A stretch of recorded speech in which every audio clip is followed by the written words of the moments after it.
ನಮಸ್ಕಾರ ಎಲ್ರಿಗೂ. ಹೊಸಬ್ರು ನನ್ನ ಚಾನಲ್ ನೋಡ್ತಿದ್ರೆ ದಯವಿಟ್ಟು ಸಬ್ಸ್ಕ್ರೈಬ್ ಮಾಡ್ಕೊಂಡು ವಿಡಿಯೋ ನೋಡಿ, ಹಾಗೆ ಒಂದು ಲೈಕ್ ಕೊಡಿ. ಬನ್ನಿ ಇವತ್ತಿನ ವ್ಲಾಗ್ ಸ್ಟಾರ್ಟ್ ಮಾಡೋಣ. ಮೊದಲು ಸೇವಂತಿಗೆ ಗಿಡಗಳನ್ನ ಬುಕ್ ಮಾಡ್ಕೊಂಡಿರೋರಿಗೆ ನೀವು ಯಾವ್ಯಾವ ಕಲರ್ ಬುಕ್ ಮಾಡ್ಕೊಂಡಿದ್ದೀರಾ ಅಷ್ಟು ಕಲ್ಲರು ನಿಮಗೆ ಸಿಗುತ್ತೆ.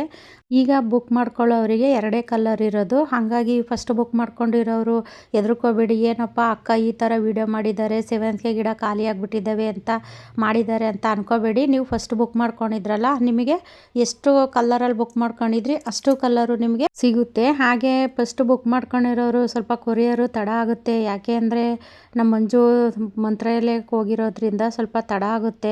ದಯವಿಟ್ಟು ಯಾರು ಬೇಜಾರು ಮಾಡ್ಕೋಬೇಡಿ. ಸೇವಂತಿಗೆ ಗಿಡಗಳನ್ನ ಬುಕ್ ಮಾಡ್ಕೊಂಡಿದ್ದೀರಲ್ಲ, ಅದ್ರ ಜೊತೆಗೇನೆ ಮತ್ತೆ ಈ ದಾಸವಾಳ ಗಿಡಗಳನ್ನು ಸೇರಿಸಿ ಅಂತಿದ್ದೀರಾ. ಅದು ಹೆಂಗಾಗುತ್ತೆ ಹೇಳಿ? ದಾಸವಾಳದ ಚಾರ್ಜು ಮತ್ತು ದಾಸವಾಳ ಗಿಡನ ಕೊರಿಯರ್ ಮಾಡೋದಕ್ಕೆ ಅದ್ರ ಚಾರ್ಜನ್ನು ಸಹ ಕೊಡಬೇಕು. ನೀವು ಕೊಟ್ಟರೆ ಮಾತ್ರ ನಾವು ಅದ್ರ ಜೊತೆಯಲ್ಲಿ ಕಳ್ಸೋಕ್ಕಾಗುತ್ತೆ. ಇಲ್ಲಾಂದರೆ ಫಸ್ಟು ನೀವೇನು ಬುಕ್ ಮಾಡ್ಕೊಂಡಿದ್ರಿ ಅಷ್ಟನ್ನು ಮಾತ್ರ ಕಳಿಸ್ತೀವಿ. ದಾಸವಾಳನೇ ಅಂತ ಅಲ್ಲ, ನೀವು ಗುಲಾಬಿ ಗಿಡ ಆಗಿರ್ಬೋದು ಮತ್ತು ಎಕ್ಸ್ಟ್ರಾ ಬೇರೆ ಯಾವುದೇ ಗಿಡನ ನೀವು ಬುಕ್ ಮಾಡ್ಕೊಂಡ್ರು ಅದ್ರ ಚಾರ್ಜು ಮತ್ತು ಕೊರಿಯರ್ ಚಾರ್ಜ್. ಗುಲಾಬಿ ಗಿಡಗಳು ಅಷ್ಟೇ ತುಂಬ ಚೆನ್ನಾಗಿದೆ, ಬೇಕಿತ್ತು ಅಂದರೆ ಯಾರಾದರೂ ಬುಕ್ ಮಾಡ್ಕೊಳ್ಳಿ. ಇದೆಲ್ಲ ಡಬಲ್ ಕಲರು ಮತ್ತು ಇದು ಆರೆಂಜು ಪಿಂಕು ಇದೆಲ್ಲ ಇದೆ, ಅಂದರೆ ತುಂಬ ದಪ್ಪ ದಪ್ಪ ಬಿಡುತ್ತೆ ನೋಡಿ ಆ ಥರ ಇದು ಗುಲಾಬಿ ಹೂವು. ಅಂದರೆ ನನಗಂತೂ ತುಂಬಾ ಇಷ್ಟ ಆಯಿತು, ಹಂಗಾಗಿ ನಿಮಗೆ ಯಾರಿಗಾದರೂ ಇಷ್ಟ ಆಗುತ್ತೋ ಏನೋ ಅಂತ ತಂದಿದ್ದೀನಿ.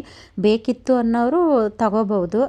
ನನಗೆ ಮೊನ್ನೆ ಒಬ್ಬರು ಕೇಳಿದ್ರು, ನಿಮ್ಮ ಗಾರ್ಡನಲ್ಲಿ ಇದೆಯಲ್ಲ ಡಬಲ್ ಕಲರು ಅದು ಗುಲಾಬಿ ಗಿಡ, ಅದನ್ನು ಕಳಿಸ್ಕೊಡಿ ಅಂತ ಕೇಳಿದರು. ಹಾಗಾಗಿ ನಾನು ಇವನ್ನ ತಗೊಬಂದಿದ್ದೀನಿ. ಬೇಕಿತ್ತು ಅನ್ನೋರು ಬುಕ್ ಮಾಡ್ಕೊಳ್ಳಿ. ಗಿಡಗಳನ್ನ ತಗೊಬಂದು ನಾವು ಗಾಡಿಯಿಂದ ಕೆಳಗಡೆ ಇಳಿಸ್ತಿದ್ದಂಗೆ ಸುಮಾರು ಗಿಡಗಳು ಸೇಲ್ ಆದವು ನಮ್ಮ ಮನೆ ಹತ್ರ. ಅಲ್ಲಿ ವಿಡಿಯೋನು ಮಾಡೋಕ್ಕಾಗಿಲ್ಲ, ಯಾಕೆಂದರೆ ನಾವು ಫೋನೆಲ್ಲ ಮೇಲೆ ಇತ್ತು, ನಾವು ಕೆಳಗಡೆ ಗಾಡಿಯಿಂದ ಎಲ್ಲ ತೆಗಿತಾ ಇದ್ವಲ್ಲ, ಹಾಗಾಗಿ ಅಲ್ಲೂ ಸುಮಾರು ತಗೊಂಡ್ರು. ಇದು ದಾಸವಾಳ ಗಿಡದ್ದು ಕಟ್ಟಿಂಗು. ಮೊನ್ನೆ ನಾನು ದಾಸವಾಳ ಗಿಡ ಎಲ್ಲನೂ ಅದು ಮಣ್ಣೆಲ್ಲ ಲೂಸ್ ಮಾಡಿ ಅದಕ್ಕೆ ನಾನೇನೋ ರೋಸ್ ಮಿಕ್ಸ್ ಏನೋ ಕೊಟ್ಟಿದ್ದೆ ನೋಡಿ. ಆವಾಗ ಇದನ್ನೆಲ್ಲ ಸ್ವಲ್ಪ ಎಕ್ಸ್ಟ್ರಾ ರೆಂಬೆಗಳು ಬಂದಿದ್ದೆಲ್ಲನೂ ಕಟ್ ಮಾಡಿ ತೆಗೆದಿಟ್ಟಿದ್ದೆ, ಅದನ್ನು ಇವತ್ತು ಕಟ್ಟಿಂಗ್ ಇಡ್ತಾ ಇದ್ದೀನಿ. ಇಷ್ಟು ದಿನ ನಾನು ಕಟ್ಟಿಂಗ್ ಇಡಬೇಕಾದ್ರೆ ಯಾವುದೇ ರೀತಿ ರೂಟಿಂಗ್ ಹಾರ್ಮೋನ್ ಪೌಡ್ರು ಏನು ಡಿಪ್ ಮಾಡಿ ನೆಡ್ತಿರ್ಲಿಲ್ಲ. ಇವತ್ತು ಹೊಸದಾಗಿ ಟ್ರೈ ಮಾಡ್ತಾ ಇದ್ದೀನಿ ನೋಡಿ. ಇದು ಶಾಪ್ ಅಂತ, ಅಂದರೆ ಇದು ಹುಳ ಕೀಟಗಳು ಏನು ಬರದೇ ಇರೋ ರೀತಿ ಸ್ಪ್ರೇ ಕೂಡ ಮಾಡ್ಬೋದು. ಅದ್ರದ್ದು ವಿಡಿಯೋ ಹಾಕ್ತೀನಿ ನೆಕ್ಸ್ಟು. ಅದನ್ನು ಸ್ವಲ್ಪ ನೋಡಿ ಒಂದು ಬಟ್ಲಿಗೆ ಒಂದು ಸ್ವಲ್ಪ ಹಾಕ್ಕೊಂಡು ನೀರು ಹಾಕ್ಕೊಂಡು ಕಲಿಸ್ಕೊಂಡು ಇಟ್ಕೊಂಡಿದ್ದೀನಿ. ಅದರಲ್ಲಿ ಡಿಪ್ ಮಾಡಿ ನೆಡ್ತಿದ್ದೀನಿ. ನೋಡೋಣ ಅಂತ ಹೊಸ ಪ್ರಯತ್ನ ಮಾಡ್ತಾ ಇದ್ದೀನಿ. ಡಿಪ್ ಮಾಡಿ ನೆಟ್ಟಿನೂ ಸ್ವಲ್ಪ ಚಿಗುರು ಎಲ್ಲ ಚೆನ್ನಾಗಿ ಬಂದಿದೆ, ಅದ್ರ ವಿಡಿಯೋ ನೆಕ್ಸ್ಟ್ ಹಾಕ್ತೀನಿ. ಇದೆಲ್ಲ ಹೈಬ್ರಿಡ್ ದಾಸವಾಳನೇ, ಇದರಲ್ಲಿ ನಾಟಿ ದಾಸವಾಳ ಯಾವೂ ಇಲ್ಲ. ಅಂದರೆ ಹೈಬ್ರಿಡ್ ದಾಸವಾಳ ಕಟ್ಟಿಂಗೇ ಇಡ್ತಾ ಇರೋದು. ನನ್ನ ಗಾರ್ಡನಲ್ಲಿ ಸುಮಾರು ಹೈಬ್ರಿಡ್ ದಾಸವಾಳಗಳನ್ನು ಸಹ ಬಂದಿದೆ ಕಟ್ಟಿಂಗಿಂದ. ತುಂಬ ಜನ ಒಂದೇ ಕಂಪ್ಲೇಂಟ್ ಹೇಳ್ತಿರ್ತೀರಾ, ನಾವು ಎಷ್ಟೇ ಕಟ್ಟಿಂಗ್ ಇಟ್ಟರು ಬರೋದಿಲ್ಲ ಅಂತಲೂ ಸಹ ಹೇಳ್ತಿರ್ತೀರಾ. ಇಷ್ಟು ದಿನದಲ್ಲಿ ಸುಮಾರು ನಾನು ಕಟ್ಟಿಂಗಿಂದನೇ ಬೆಳೆಸ್ಕೊಂಡಿರೋಂತಹ ಗಿಡಗಳಲ್ಲಿ ನಾನು ಯಾವ ಒಂದು ಕಟ್ಟಿಂಗಿಗೂ ಅಷ್ಟೇ ರೂಟಿಂಗ್ ಹಾರ್ಮೋನ್ ಪೌಡ್ರ್ ಆಗಲಿ ಏನು ನಾನು ಡಿಪ್ ಮಾಡಿ ನೆಡ್ತಿರ್ಲಿಲ್ಲ. ಇವಾಗ ಮಾತ್ರ ಇದನ್ನು ಡಿಪ್ ಮಾಡಿ ಇಡ್ತಾ ಇದ್ದೀನಿ ಅಷ್ಟೇ. ಅಂದರೆ ಚಿಗುರು ಚೆನ್ನಾಗಿ ಬಂದಿದೆ, ಪರವಾಗಿಲ್ಲ. ಏನೇ ಒಂದಾದರೂ ಅಷ್ಟೇ ನಾನು ಬಿಸಾಕೋದಿಲ್ಲ, ಅದನ್ನು ಅಲ್ಲಿ ಇಟ್ಟಿರ್ತೀನಿ. ಚಿಗುರು ಬಂದರೆ ಬರಲಿ, ಹೋದರೆ ಹೋಗಲಿ ಅಂತ ಇಡೋದು. ಅಂದರೆ ನನ್ನ ಪ್ರಯತ್ನ ನಾನು ಮಾಡೇ ಮಾಡ್ತೀನಿ. ಒಂದು ದಾಸವಾಳ ಗಿಡ ಆದ್ರೂ ಅಷ್ಟೇ, ಅದನ್ನು ಏನಾದರೂ ಮುರಿದೋಯ್ತು ಅಂದರೆ ಆ ಕಟ್ಟಿಂಗನ್ನು ತೆಗೆದು ಅಲ್ಲೆಲ್ಲಾದರೂ ಒಂದು ಸಿಗಿಸಿರ್ತೀನಿ. ಅದು ನನಗೆ ಗೊತ್ತಿಲ್ದಂಗೆ ಚೆನ್ನಾಗಿ ಚಿಗುರಿ ಅದರಲ್ಲಿ ಹೂ ಬಂದಾಗಲೇ ನನಗೆ ಗೊತ್ತಾಗೋದು. ಅಲ್ಲಿವರೆಗೂ ನನಗೆ ಅದು ನೆನಪೇ ಇರೋಲ್ಲ, ಇದು ಯಾವ ಕಟ್ಟಿಂಗು, ನಾನು ಯಾವಾಗ ಇಟ್ಟಿದೆ ಅಂತ ನನಗೇ ಗೊತ್ತಿರೋದಿಲ್ಲ. ಇದು ವಾಟ್ರ್ ಬಾಟ್ಲು, ನೀರಿಂದು ಕ್ಯಾನ್ ಇರುತ್ತಲ್ಲ, ಅದನ್ನು ಕಟ್ ಮಾಡಿ ನಾನು ಅದರಲ್ಲೇ ಇಡ್ತಾ ಇದ್ದೀನಿ. ಅಂದರೆ ನಾನು ಹೆಚ್ಚಾಗಿ ಕಟ್ಟಿಂಗ್ ಜಾಸ್ತಿ ಇದೇ ಥರದಲ್ಲೇ ಇಡೋದು. ಮತ್ತು ಕವರ್ಗಳಲ್ಲಿ ಯಾವುದ್ರಲ್ಲಿ ಇಟ್ಟರೂ ಚೆನ್ನಾಗಿ ಚಿಗುರೆಲ್ಲನೂ ಬರುತ್ತೆ. ಅದರಲ್ಲಿ ಹೂ ಬಿಟ್ಟ ಮೇಲೇ ನಾನು ಬೇರೆದಕ್ಕೆ ರಿಪಾರ್ಟ್ ಮಾಡೋದು. ಒಂದು ಗಿಡ ಆಗಿರ್ಬೋದು ಮತ್ತು ಗುಲಾಬಿ ಗಿಡ ಆಗಿರ್ಬೋದು, ನಾನು ಇದೇ ಥರನೇ ಕಟ್ಟಿಂಗ್ಗಳನ್ನ ಇಡೋದು. ಹಾಗಾಗಿ ಚೆನ್ನಾಗೂ ಬಂದಿರುತ್ತೆ ನೋಡಿ. ಇದು ಅಂದರೆ ಜ್ಯೂಸ್ದು ಗ್ಲಾಸು, ಅದರಲ್ಲೂ ಸಹ ಇಡ್ತಿದ್ದೀನಿ ನೋಡಿ. ಅದು ಕಟ್ಟಿಂಗ್ ಇಷ್ಟಿಷ್ಟೇ ಉದ್ದ ಇದೆ, ಯಾಕೆ ಬಿಸಾಕಬೇಕು? ಅದನ್ನು ಬಂದರೆ ಬರಲಿ, ಹೋದರೆ ಹೋಗಲಿ. ನಮ್ಮ ಪ್ರಯತ್ನ ಅಂತೂ ನಾವು ಮಾಡಲೇಬೇಕು ಅಷ್ಟೇ. ಬರೋದಿಲ್ಲ ಆಗೋದಿಲ್ಲ ಅಂತ ಕೂತ್ಕೊಂಡ್ರೆ ಯಾವ ಕೆಲಸನೂ ಆಗೋದಿಲ್ಲ ಅಲ್ವಾ? ಹಾಗಾಗಿ ನಮ್ಮ ಪ್ರಯತ್ನ ನಾವು ಪಟ್ಟರೆ ಫಲ ಅನ್ನೋದಂತೂ ಖಂಡಿತ ಸಿಕ್ಕೇ ಸಿಗುತ್ತೆ. ಹಾಗಾಗಿ ನಾನು ಯಾವುದೂ ಕಡ್ಡಿಗಳನ್ನ ವೇಸ್ಟ್ ಮಾಡೋದಿಲ್ಲ, ಇಡ್ತೀನಿ. ಒಂದು 10 ಕಟ್ಟಿಂಗ್ ಇಟ್ಟಿರ್ತೀವಿ, ಆ 10 ಕಟ್ಟಿಂಗಲ್ಲಿ 2 ಕಟ್ಟಿಂಗ್ ಆದರೂ ಬರಲ್ವಾ? ಅಷ್ಟೇ ಸಾಕಲ್ವಾ? ದೊಡ್ಡ ದೊಡ್ಡದು ದಾಸವಾಳ ಗಿಡ ಇದ್ವಲ್ಲ, ಅದರಲ್ಲಿ ಪಕ್ಕದಲ್ಲಿ ಚಿಕ್ಕ ಚಿಕ್ಕದಾಗಿ ರೆಂಬೆ ಎಲ್ಲ ಥರ ಹೋಗಿತ್ತಲ್ಲ, ಅದನ್ನೆಲ್ಲ ನೋಡಿ ಕಟ್ ಮಾಡಿ ತೆಗೆದಿದ್ದೆ. ಹಂಗಾಗಿ ಒಂದು 4-5 ಪಾಟಲ್ಲೇನೋ ಇಡ್ತಿದ್ದೀನಿ. ಕವರು, ಈ ನರ್ಸರಿ ಕವರ್ ಆಗಿರ್ಬೋದು ಮತ್ತು ಜ್ಯೂಸ್ ಗ್ಲಾಸು, ಈ ವಾಟ್ರ್ ಬಾಟ್ಲು ಕಟ್ ಮಾಡಿರೋದು, ಅದರಲ್ಲೆಲ್ಲನೂ ಇಡ್ತಾ ಇದ್ದೀನಿ. ಅಂದರೆ ಈ ಕಟ್ಟಿಂಗು ಡಬಲ್ ಪೆಟಲು ಇದ್ದಾವೆ, ಇದರಲ್ಲಿ ಸಿಂಗಲ್ ಪೆಟಲು ಇದ್ದಾವೆ. ಅಂದರೆ ಇದರಲ್ಲಿ ಯಾವುದು ನಾಟಿ ಇಲ್ಲ, ನಾನು ಎಲ್ಲನೂ ಇದು ಹೈಬ್ರಿಡ್ಡೇ ಇಡ್ತಾ ಇರೋದು. ಯಾಕೆ ಅಂದರೆ ಕೆಲವರು ಹೈಬ್ರಿಡ್ ಬರೋದೇ ಇಲ್ಲ ದಾಸವಾಳ ಗಿಡ ಕಟಿಂಗ್ ಇಟ್ರು ಅಂತಾರೆ. ನನ್ನ ಗಾರ್ಡನಲ್ಲಿ ಸುಮಾರು ಹೈಬ್ರಿಡ್ ದಾಸವಾಳ ಗಿಡ ಕಟಿಂಗಿಂದನೇ ಬೆಳೆಸಿದ್ದೀನಿ. ತುಂಬ ಜನ ಕನಕಾಂಬರ ಸಸಿನ ಕಳಿಸ್ಕೊಡಿ ಅಂತ ಕೇಳ್ತಿದ್ದೀರಾ. ಸದ್ಯಕ್ಕೆ ಕನಕಾಂಬರ ಸಸಿ ಇಲ್ಲ ನನ್ನ ಹತ್ರ. ಇವಾಗಿನ ಅದು ಬೀಜಗಳನ್ನ ಹಾಕಿದ್ದೀನಿ, ಅದು ಬಂತು ಅಂದರೆ ಖಂಡಿತ ನಾನು ಕಳಿಸ್ಕೊಡ್ತೀನಿ. ಈ ದಾಸವಾಳ ಕಡ್ಡಿಗಳನ್ನ ಎಲ್ಲ ಕಡ್ಡಿಗಳನ್ನೂ ಅದರಲ್ಲಿ ಡಿಪ್ ಮಾಡಿ ನೆಡ್ತಾ ಇದ್ದೀನಿ. ಅಂದರೆ ಹೊಸ ಪ್ರಯತ್ನ ನಂದು, ನೋಡೋಣ ಅಂತ ಇಡ್ತಿದ್ದೀನಿ. ಚೆನ್ನಾಗಿ ಬಂದಿದೆ. ನಾನು ಹೊಸ ಪ್ರಯತ್ನಕ್ಕೂ ಫಲ ಸಿಕ್ಕಿದೆ, ಚೆನ್ನಾಗಿ ಬಂದಿದೆ ಅದು ಚಿಗುರೆಲ್ಲ. ಇದರಲ್ಲಿ ಸ್ವಲ್ಪ ಮಳ್ಳೆ ಹೂವಿನ ಗಿಡದ ಕಡ್ಡಿ ಮತ್ತು ಗುಲಾಬಿ ಕಡ್ಡಿ ಇದೆಲ್ಲನೂ ಕಟ್ಟಿಂಗ್ ಇಟ್ಟಿದ್ದೀನಿ. ದಾಸವಾಳದ ಕಡ್ಡಿ ಇದೆಲ್ಲನೂ ನೋಡಿ, ಇದರಲ್ಲಿ ಮಳ್ಳೆ ಹೂವಿನ ಕಡ್ಡಿ ಮತ್ತು ಗುಲಾಬಿ ಗಿಡದ ಕಡ್ಡಿ ಇಷ್ಟೆಲ್ಲನೂ ಇದೆ.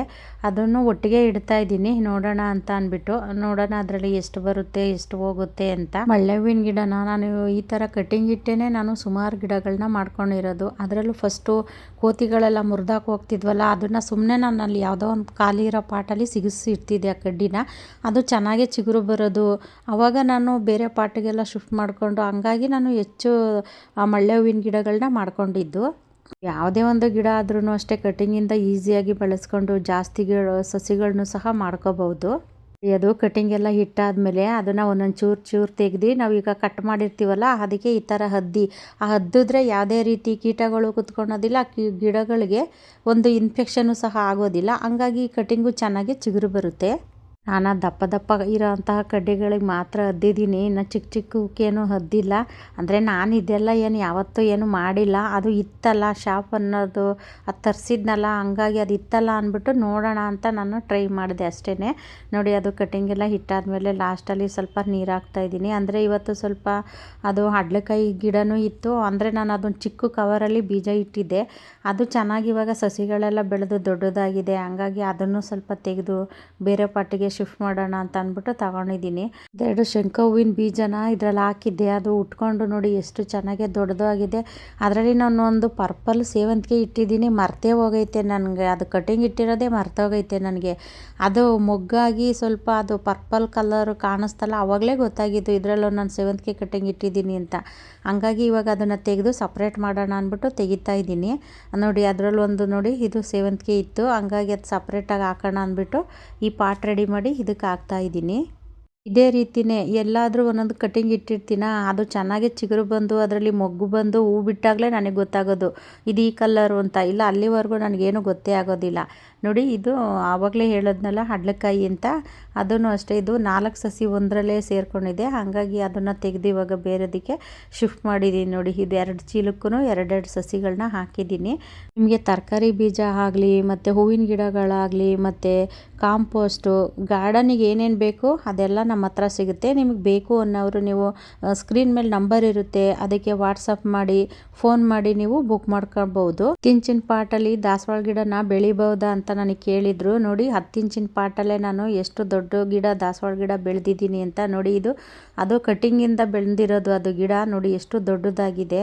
10 ಇಂಚಿನ ಪಾಟಲ್ಲಿ ಬೆಳಿಬಹುದಾ ಅಂತ ಕೇಳಿದ್ರಲ್ಲ ಅನ್ನೋದಕ್ಕೋಸ್ಕರ ನಾನು ಅದನ್ನು ತೋರಿಸ್ದೆ ಅಷ್ಟೇ. ಇನ್ನು ಇದು ಗುಲಾಬಿ ಗಿಡ, ಅದು ಕಟಿಂಗಿಂದನೇ ಬಂದಿರೋದು. ನೋಡಿ, ಅದರಲ್ಲೂ ಒಂದು ಹೂವು ಬಿಟ್ಟಿದೆ. ಇನ್ನು ಕನಕಾಂಬರ ಗಿಡದಲ್ಲಂತೂ ಹೂವು ಹಾರ್ವೆಸ್ಟ್ ಮಾಡೋಕ್ಕೆ ನನಗೆ ಟೈಮೇ ಇಲ್ಲ. ನೋಡಿ, ಎಲ್ಲ ಒಣಗಿ ಕೆಳಗಡೆ ಉದುರೋಗ್ತಾ ಇದ್ದಾವೆ. ಅಂದರೆ ದಿನ ಬಿಟ್ಟು ದಿನ ನನಗೆ ಡೈಲಿ ಹಾರ್ವೆಸ್ಟಿಗೆ ಸಿಗುತ್ತೆ. ನನಗೆ ಆದರೂ ಹೂ ಕುಯ್ಯೋಕ್ಕೆ ಟೈಮ್ ಇರೋದಿಲ್ಲ. ನೋಡಿ, ಎಲ್ಲ ಅರಳಿದ್ದಾವೆ. ನಾಳೆ ಆದ್ರೂ ಕುಯ್ಬೇಕು, ನೋಡೋಣ, ಟೈಮೇ ಸಿಗೋದಿಲ್ಲ. ಬರೀ ಆ ಕೆಲಸ ಈ ಕೆಲಸಗಳೇ ಆಗಿದೆ.